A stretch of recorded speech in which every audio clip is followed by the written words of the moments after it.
Summary of this Republican debate is that we came in looking for a Cruz-Trump drama. We got a little bit of it in that Trump backed down from his criticism of Cruz, but did it fairly deftly. On the other hand, when Cruz backed down from attacking Donald Trump, it seemed a little weak. So Trump seemed to have gotten the upper hand in that drama we were anticipating, according to, I think, most of us that watched it live here as we do our live coverage. But in terms of the rest of the field, they didn't really stand out very much. Carson, again, drifted off into the background. Kasich was a disaster. Rubio didn't do too well. So as you look at this, all of a sudden, the fact that we were looking at that Trump-Cruz drama and that was center stage, it wound up being that those are your two remaining candidates. I got bored listening to the other guys who I've heard over and over again. Fiorina makes the same exact points. You got to do the private sector. She's going to be tough with China. She's never going to speak to Putin, and Rand Paul with the, hey, guys, can you stop being so stupid? We shouldn't attack everybody. Chris Christie with, was a U.S. attorney, and I want to scare the living crap out of you. Vote for me because you should be really, really scared. But it's not working. So go away. It looks like a two-man race. Obviously, Rubio's still in it. And Jeb, I mean, sometimes he looks like he got a little bit of a spine. And since he had no spine before, you think maybe he's number 4. But that's damning with praise. But the rest of it, with the talk about the terrorism and the security over and over again, the same thing. I'd bomb them more. I'd bomb them the most. Snooze fest, ridiculous, and barbaric. Let me say one thing that just occurred to me about Jeb Bush that I think is true.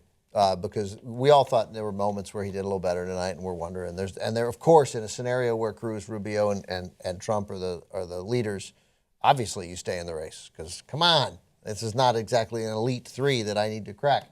But Jeb never seems to just, it's like it doesn't matter if he does a little bit better because the impression of him has taken. Mm-hmm. Like, it is set in concrete, and they're like, it doesn't matter, he does better. They're still seeing him as, I don't like this guy. I don't trust him. He's from the establishment. He's whiny. Yeah. He doesn't. He complains. And feckless. And he's feckless, right? The word that Christie used about Barack Obama. You brought up that picture. I mean, the chummy airport tarmac picture of Christie and Obama. As soon as Christie makes any kind of move, I mean, just fire that picture up there. And that's why Christie has to. That's why Christie is tougher on Obama than anyone. He has to undo more. Yeah, it's predictable and sad. But I think it's sad. I think it looks like the die is just cast on Jeb, that even if they go back and pick someone from the establishment, it's probably not going to be him. At least early on, attempted to make some reasonable points about, hey, maybe we shouldn't alienate all of our allies, not just potential Muslim allies in the region, but established allies who have been helping us for years in the region. And he was doing it directly confrontationally with Trump, which is exactly what he needed to do. He was being reasonable, and he was describing exactly how what Trump was saying was directly contrary to the goals that Trump was actually laying out. But it probably doesn't matter because the audience doesn't care. They don't want to hear any of that. You are correct. The only time... They hate those people. They hate the Kurds. They don't care. Kurds, the best fighting force, whatever. Okay, maybe they can help us for a month, then we should kill them all. They don't care. They despise these people. And so he's trying to be a little bit reasonable to appeal to unreasonable people. It was also, the idea of having a themed debate about national security. Are you kidding me? Half of every debate is about terrorism and national security. You don't need to have a themed one. When you have a themed debate about climate change or environmentalism, that's because you don't normally talk about those things. Every debate is about terrorism. Every debate is about ISIS. Themed debate would be like... disco. Yeah, that's right. That's a theme. Yeah. Masquerade. Right, exactly. Like everybody wearing masks. So let me just say one thing before I depart about that I try to not say, that I discourage others from saying. Every year there's talk of divided convention, right? Mm-hmm. All that nonsense. It feels to me more likely than ever under any other scenario in my lifetime of paying attention to politics from the time my dad taught me about politics and why it matters and why it was interesting, which means that instead of a 0.5% chance, it's got a 2% chance. But, I mean, it is tough to envision Cruz or Trump being an acceptable nominee. And they'll get a lot of votes and they'll win primaries. But I don't know, is it possible that one of them could come out of that with not enough delegates and out of that? So I'm just saying, if you were gambling and you had a free $200 and you felt like putting it on Mitt Romney, you're probably almost certainly going to lose it. But it wouldn't be the dumbest bet anybody had ever made, or if somebody else crosses your mind.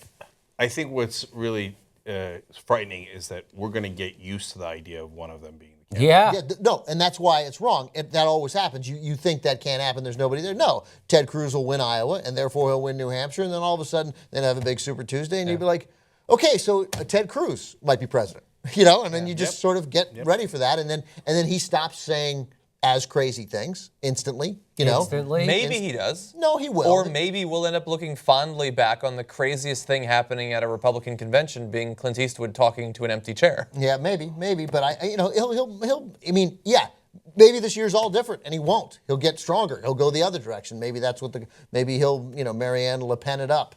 But that seems an unlikely choice for him. She's the, far right French woman. Oh, yeah. That Trump's a big fan of. Yes. Yeah. So, maybe that's how it'll go, but I doubt it.